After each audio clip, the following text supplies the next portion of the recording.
ওপার বাংলার অভিনেত্রী রীতা ভরি ঢালিউডের বহু সিনেমা ও ওয়েব সিরিজে কাজ করেছেন তিনি। তার সৌন্দর্য ও অভিনয় গুণের প্রশংসা যেন কমতি নেই। অনেক সময় নিজেকে সাহসী অবতারে মেলে ধরেন, ভক্ত অনুরাগীদের মাঝে উত্তাপ ছড়িয়ে দেন রীতা ভরি। কখনো এসব নিয়ে সমালোচনার মুখেও পড়েন তিনি। তবে সম্প্রতি এক ইভেন্টে অংশ নিয়ে বিদ্রূপের শিকার হন অভিনেত্রী। নৈপথ্যে তার সাজ আশাক। সেই ইভেন্টে রীতা ভরি যেভাবে সেজে গিয়েছিলেন সেটা দেখে হাসির রুল পড়ে যায় নেটিজেনদের মাঝে।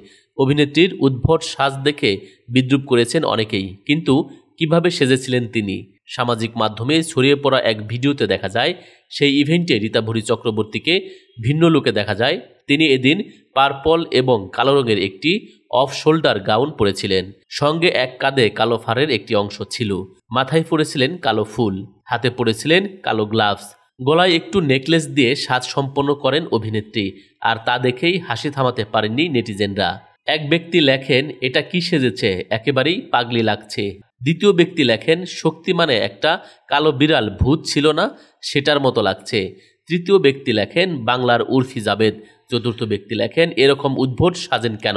রীতা ভরি চক্রবর্তীকে শেষবার দেখা গেছে বহুরূপী ছবিতে। শিবপ্রসাদ মুখার্জি এবং নন্দিতা রায় পরিচালিত সেই ছবিতে নায়িকার বিপরীতে দেখা যায় আবির চ্যাটার্জিকে। ফাটাফাটি ছবির পর বহুরূপী ছবিতে তারা আবার জুটি বেঁধেছিলেন।